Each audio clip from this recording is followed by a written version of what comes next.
Welcome, everyone, to our meditation and teaching on entering the energies of 2025. Ideas, ideals, illusion, and the rules of thought. Our aim is to embody spiritual discernment, practice positive harmlessness, and eventually achieve a state of divine indifference as we dispel illusion, dissipate glamours, and devitalize Maya in all our relationships.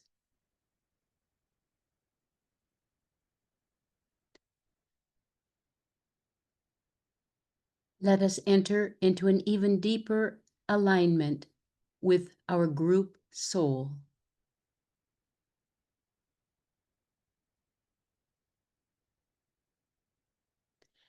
And see our group approaching Master DK's study.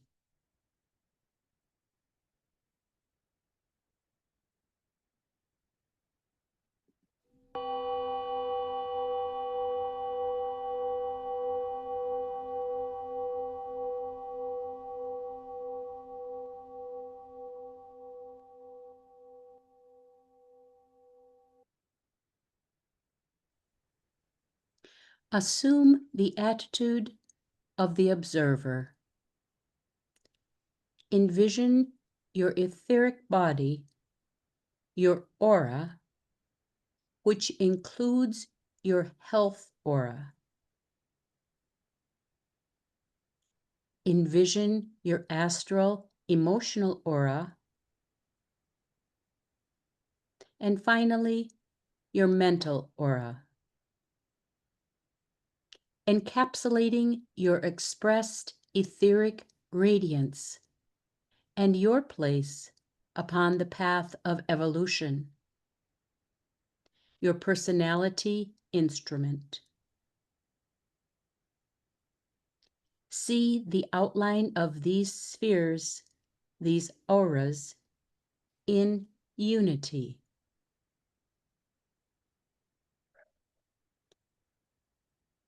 Now imagine the interconnections, the elemental and devic streams flowing, relating, and connecting these auras as a single unified field. And sound the words of Roberto Assagioli. I have a body. Body, I am not my not body. my body. I have emotions. I am not my emotions. I have a mind. I am not my mind. Now lift the attention within these united spheres to the highest point, the deepest point of life within your being, the soul.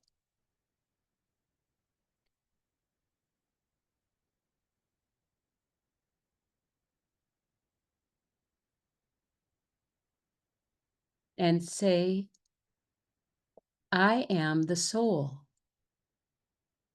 I am light divine. I am love. I am will. I am fixed design.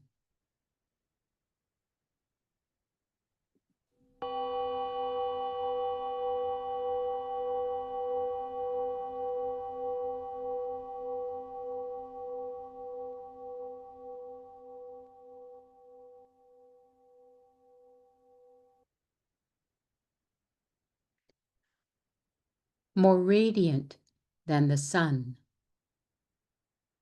purer than the snow,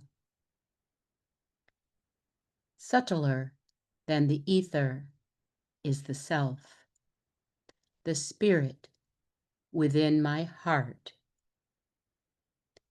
I am that self.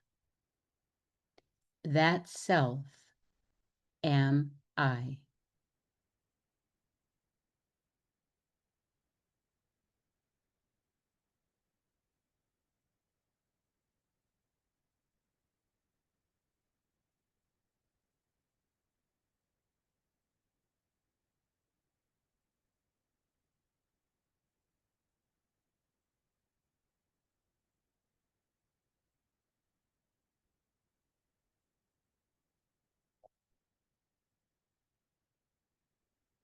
We align as receptive vessels of soul consciousness to receive impressions from the ashrams of the masters, knowing that an ashram is a place of quietly confident, regulated effort.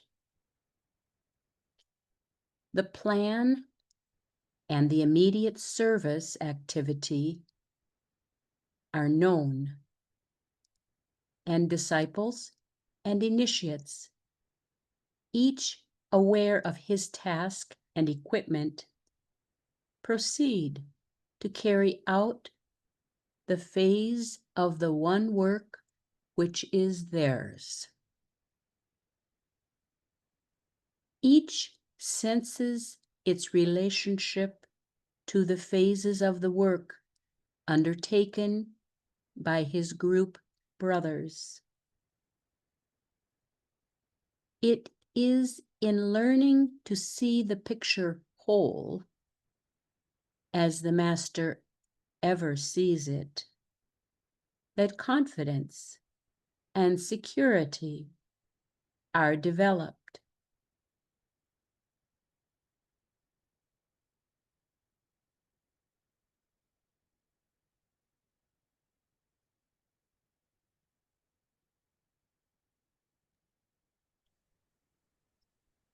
Let us pause and each of us consider, are we aware of our task?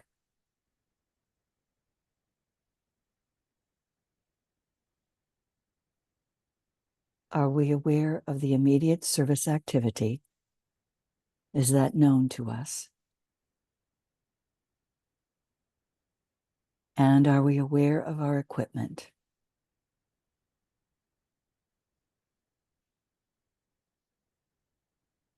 So over many months, we have tried to develop on a higher level a sensitivity to all the groups in which we serve, all the different service activities, and begin to sit or stand as an observer group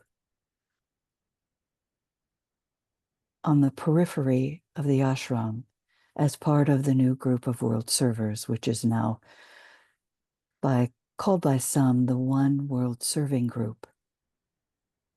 And to realize the one work, which is theirs and ours. Do we sense our relationship to the phases of the work that is being undertaken by our group brothers and sisters? Beyond that, in which we are endeavoring to work in particular light groups, light bearer groups. And are we beginning to see the picture whole? For it is in that that we begin to develop our confidence and security.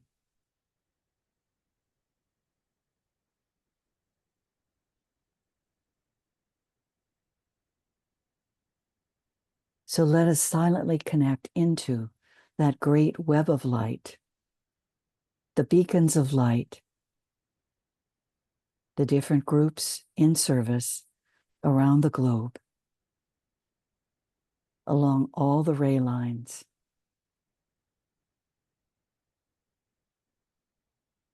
All of those groups illuminating the jewel in the lotus, the central vessel, the spark of the presence in the crown of the new group of world servers.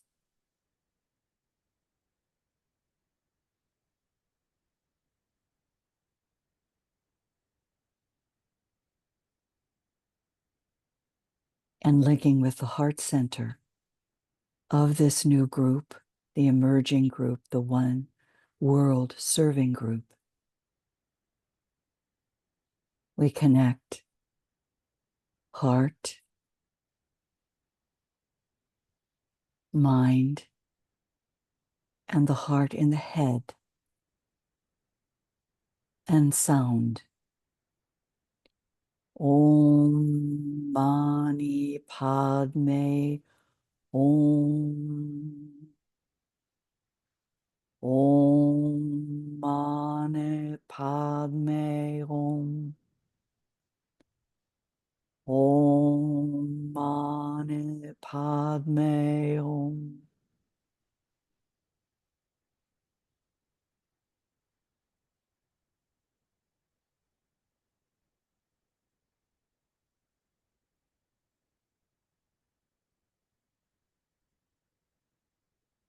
And we will continue in our service together on Mondays to learn divine indifference, to practice positive harmlessness, and to move together as one.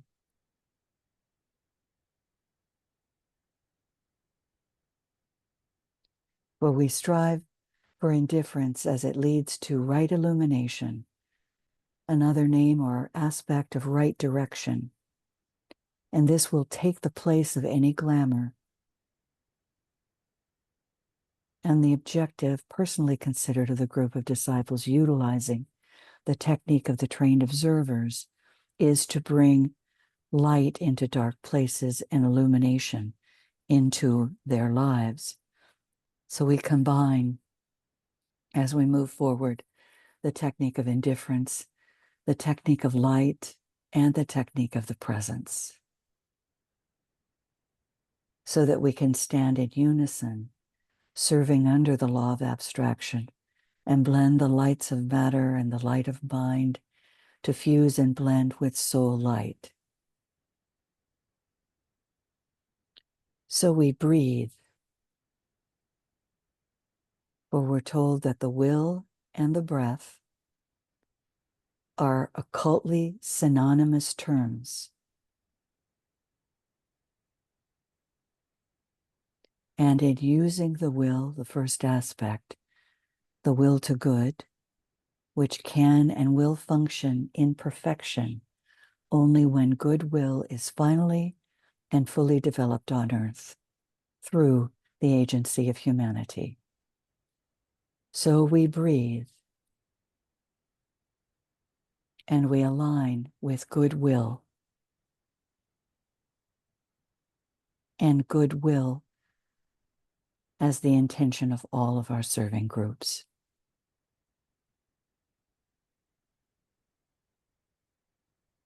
And we're told in Light of the Soul that it must never be forgotten that all souls or egos work in group formation and under the direct control of those thinkers who embody the divine logoic thought. So the work of every aspirant, which each of us seeks to do, is to bring the brain consciousness in line with that thought, which reaches us, him, her, via our own soul consciousness. And in the consummation of this, the divine plan is gradually worked out into manifestation on the physical plane. So we know that we are in this process of working out the divine plan as we enter into deeply experience the opportunity that underlies the chaos that may be experienced on the physical plane. So each of us, each Son of God, brings the active mind stuff for which we are responsible into such condition that it becomes responsive to divine thought. And then will the plan of the ages be carried to conclusion. So our work is to gradually swing the mind stuff, the thought, gradually and increasingly under the higher impulse and away from the lower vibration. That has been the goal of all of this meditation study, to underlie our service and this effort to work with these three techniques so that we become a higher stable condition and the vibratory activity of the lower fades out and dies out. We use the creative imagination because this faculty invokes the energies of the mind, and the mind plus the imagination becomes in time a great invocative and creative agent. It is thus that the spiritual triad is brought into rapport with the threefold personality. That is our goal. So in this time, we're told that the next dispensation of Master Dwal Kul's teachings will come forth. Much will change. Divine ideals and Buddhic intuition will be brought into alignment with the divine ideas, and intuition will emerge in group formation. And we have to recognize that our ideas about the rules of thought do emanate from the concrete mind. So let us attempt to relate our thinking to the soul qualities that are seeking expression.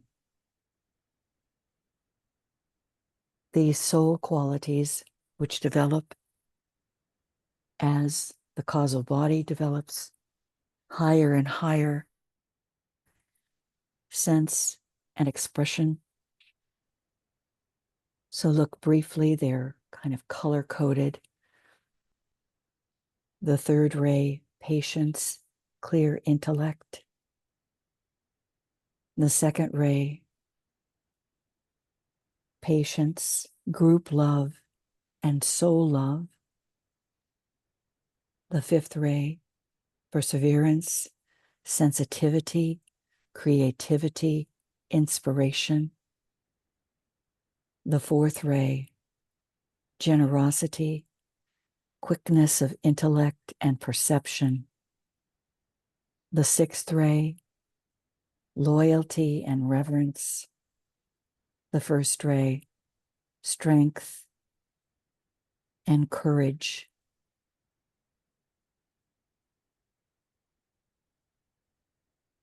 Do any of these resonate with where you see your own soul development,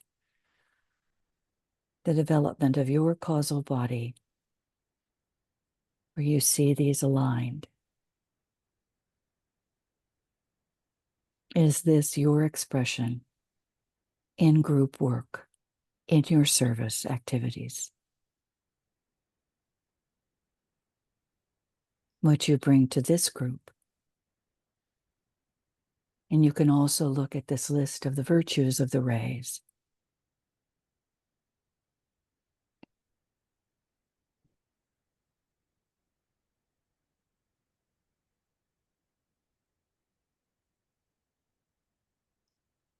What do you bring?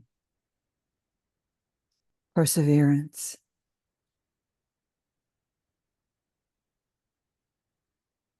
capacity for large-mindedness, steadfastness, a calm, serene temper, love of truth, clear intellect, caution, courtesy, extreme care in details.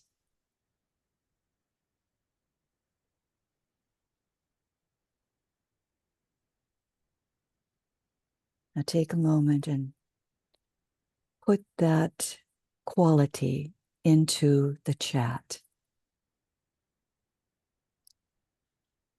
Or another quality.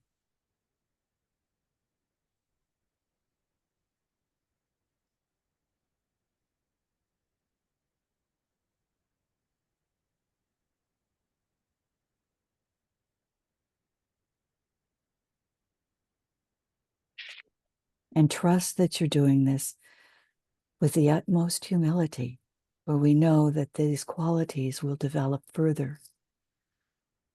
We can't grasp the true significance of the quality, but we do know in our higher self the quality that we are at least endeavoring to bring forward.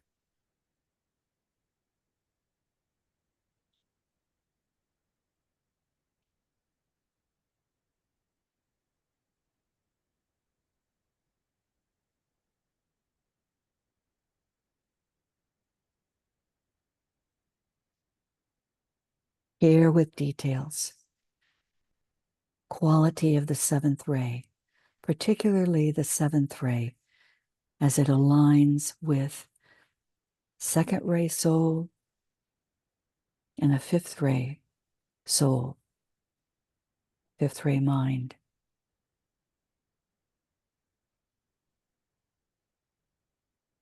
To bring forward strictly accurate statements.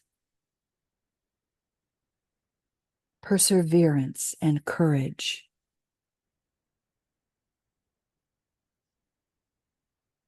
The perseverance of that seventh ray, where the highest and the lowest meet. The perseverance, the endurance of the second ray brought into play.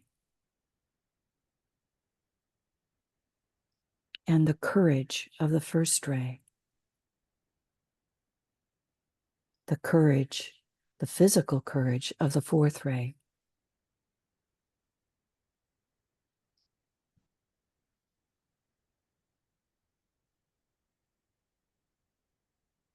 Courage through trust. That trust is the devotion of the fourth ray, combined with a quickness of intellect and perception.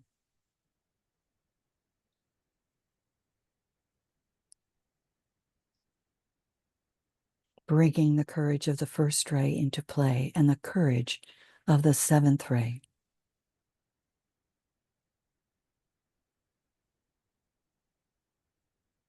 So you can find these qualities in any of your bodies, the etheric, the astral, and the mental, for they merge and blend as the personality is integrated. And then again, as there is fusion, as the soul body develops, greater intensity of service. And these qualities blend and merge in the group soul.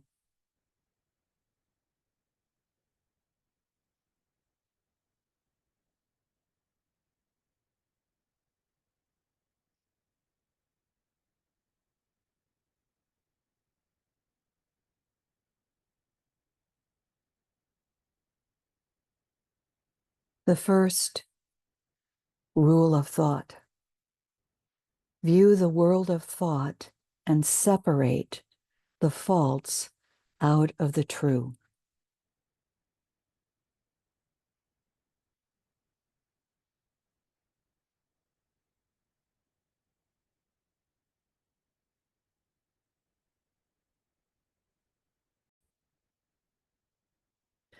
So the quality of endurance was added, and the thoughts expressed in relation to the the group response is that it's difficult in our daily life and in real world when we're flooded with a kind of chaotic political dialogue or national, international dialogue or discussion or conflict, or even in relation to these emerging intelligences, artificial intelligence, discerning the truth. There appears to be no single truth. So the question is, how do we then separate the false from the true? And what is the truth? Maybe we can look at a couple of teachings. This one is from Agni Yoga Heart, Sloka 5. Someone like to read that for us? I can read it if you can hear me.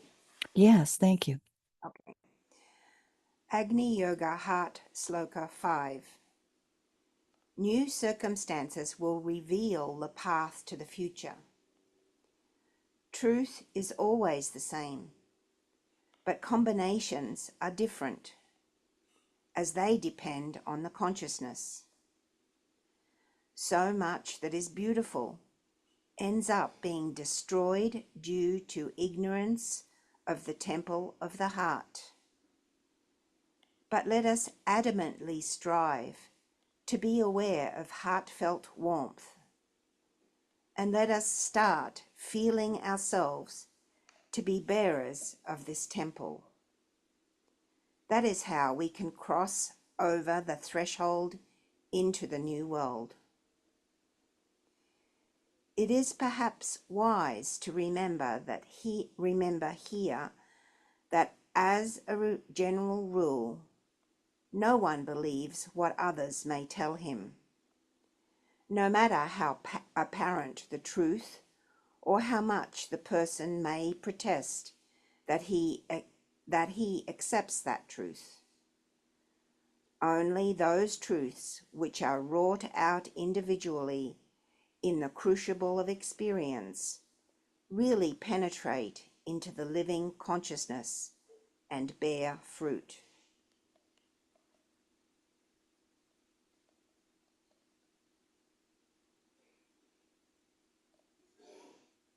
So from heart, this is a rather profound statement from Master Moria through Helena Rerich. The truth is always the same, but combinations are different as they depend on the consciousness. So is that a clue in terms of discerning the truth from the false?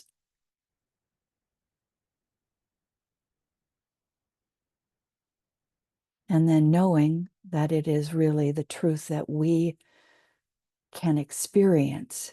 So our consciousness, what is the level of our consciousness? What are we able to perceive out of this array? And it is a flood, really. Now there's more and more, even on a spiritual level, on a meditative level, that we are exposed to and part of. So how do we, with our consciousness, discern the essence, that truth that is always the same? And Master Moria would say that we lift our consciousness to that of the heart, which in the language of Agni Yoga is the soul, and is group in the language of Master DK. So it is aligning with and entering into the true heart, the soul, and developing soul consciousness.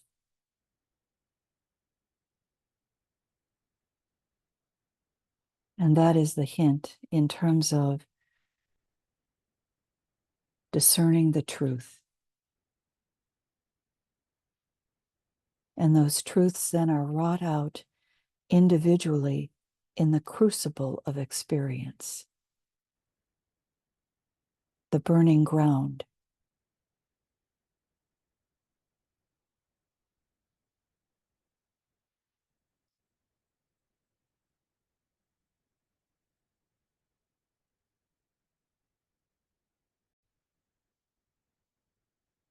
Thank you for those ideas. And this is an interesting, Catherine, would you read this for us, please? Any spiritual experience which may come to you, such as contact with some presence, either that of your own soul, the angel of the presence, contact with some disciple, and eventually, when your life and work and discipline warrant it, contact with one of the masters. Record this in an impartial way, preserving the scientific attitude and seeking ever a practical explanation before accepting a mystical one. A spirit of agnosticism, not of atheism, is of real value to the beginner and preserves him from the snares of the world illusion and of lower psychism. 2, any illumination which may come to you, throwing a flood of light upon a problem and revealing the way that you or the group should go.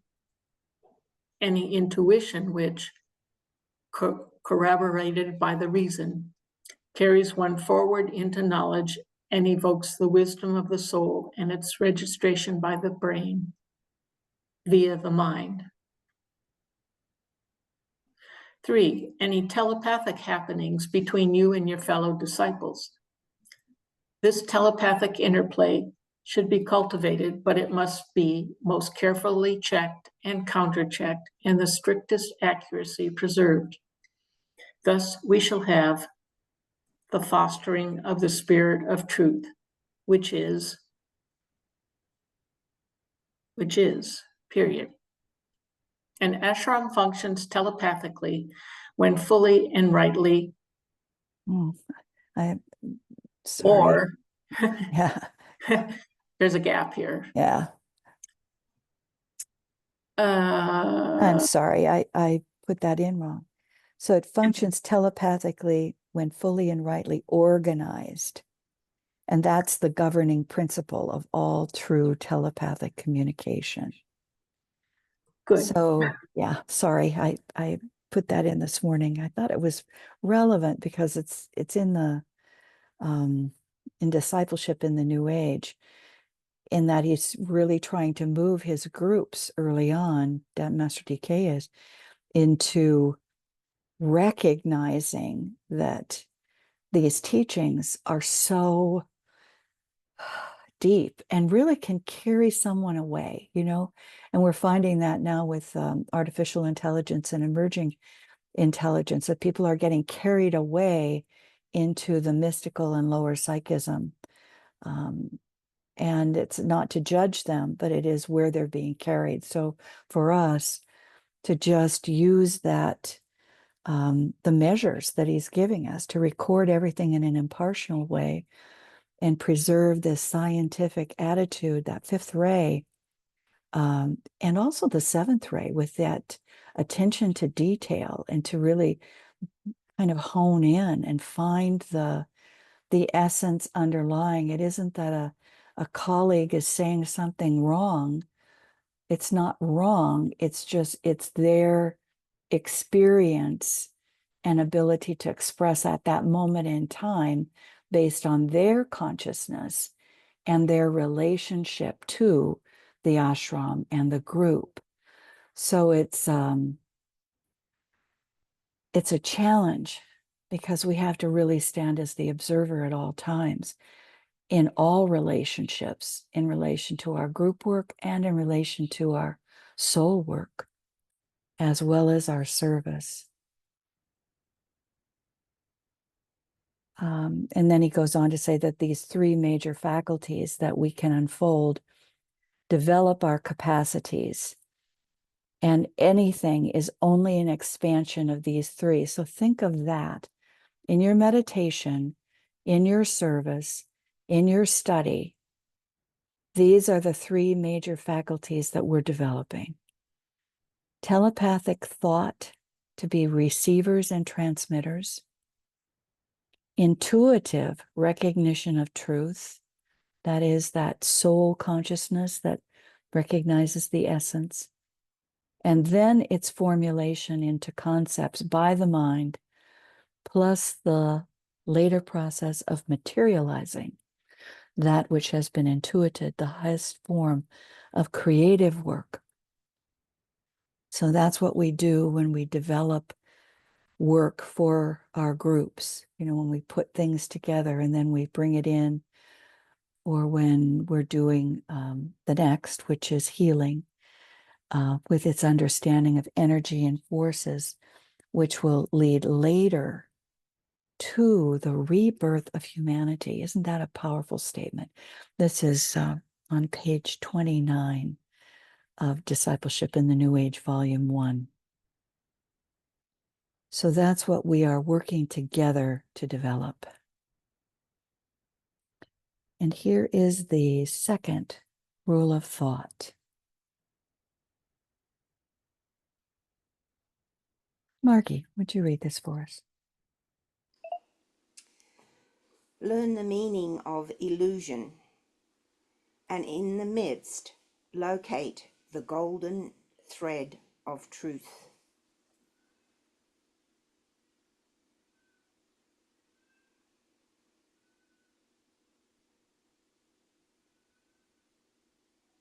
Through the next. So that is the thread on which we build the Antakarana.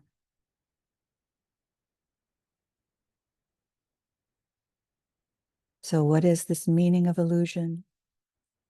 And can we perceive this golden thread of truth?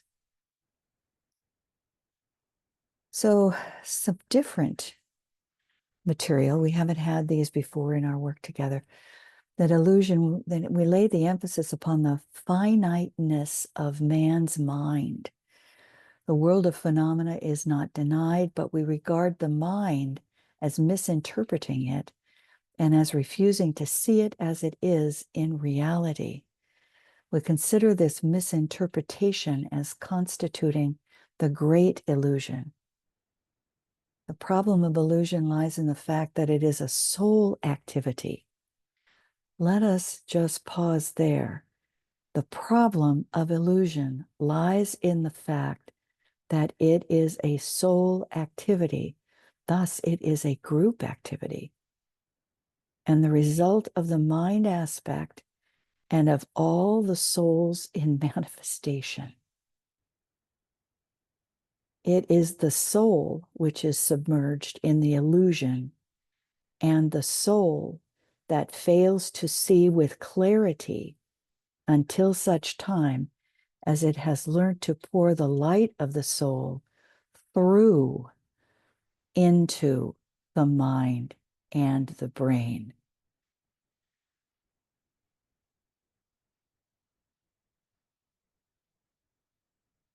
Using the technique of light.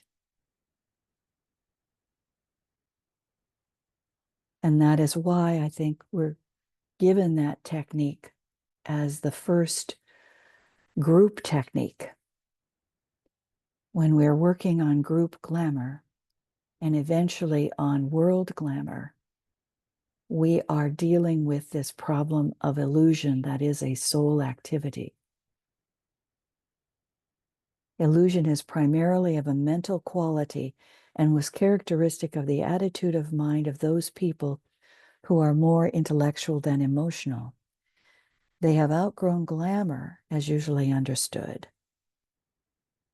Yet it is the misunderstanding of ideas and thought forms of which they are guilty, and of misinterpretations.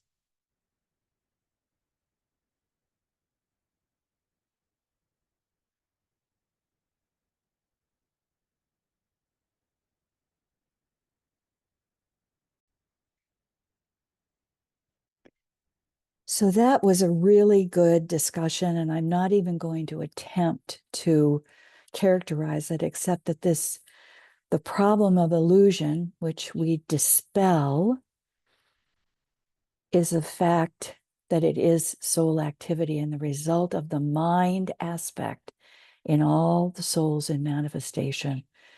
And we begin to get clarity when we use the technique of light, the light of the soul through into the mind and the brain.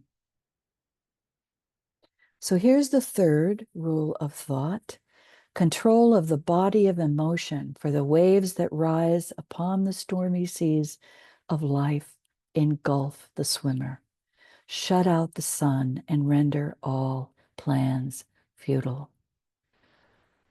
So I will, because we do need to close, I'll just say, let us ponder on the plan for humanity and this time where we are entering the new civilization, and humanity is dealing with the dweller on the threshold, and the astral emotional waves rise upon the stormy seas of life and are engulfing the swimmers. They are shutting out the sun and rendering all plans futile. So let us commit to continuing our work on group glamour. We are connecting the 3 techniques every other week, and on the intermediate Mondays, we will return to group glamour, dissipation of group glamour, and we'll do it probably using WhatsApp and just do it as a short formula so that we continue to do this work, because it is really related to this third rule, and do it on behalf of humanity. So how do the waves of emotion shut out the sun? I think we can see that in what's going on in the world at this time, and what practices assist in controlling the body of emotion.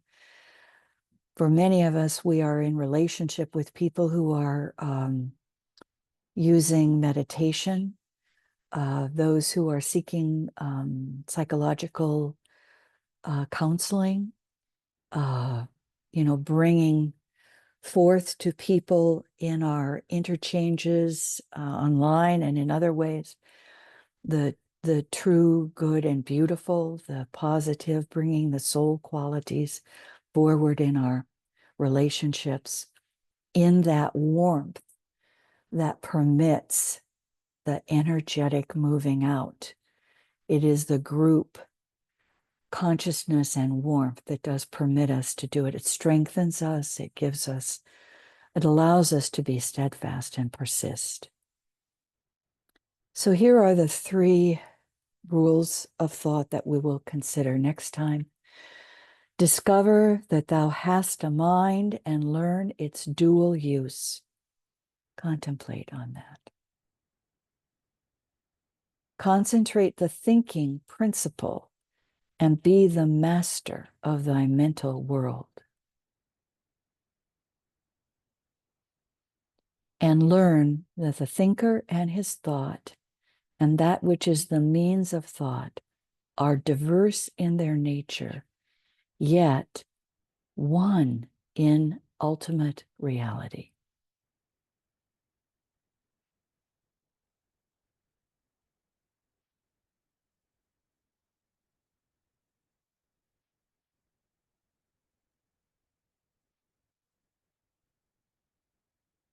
May the holy ones whose disciple I am show me the light I seek. Give me the strong aid of their compassion and their wisdom. There is a peace which passeth understanding. It abides in the hearts of those who live in the eternal. There is a power that maketh all things new. It lives and moves in those who know the self as one. May that peace brood over us, that power uplift us, till we stand where the one initiator is invoked, till we see his star shine forth.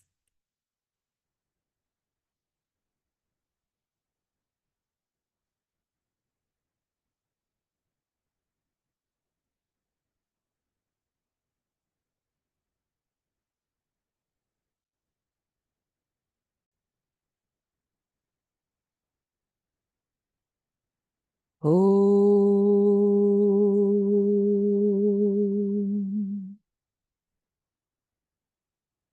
Our next meeting will be on Saturday, October 4th. We will review and share our contemplative review of Rules 4, 5, and 6, and offer some teachings to elucidate those rules. And we'll read through Rules 7, 8, and 9 in this hour that we spend together. So as we move forward, we are counseled to keep silence, and the light will enter in.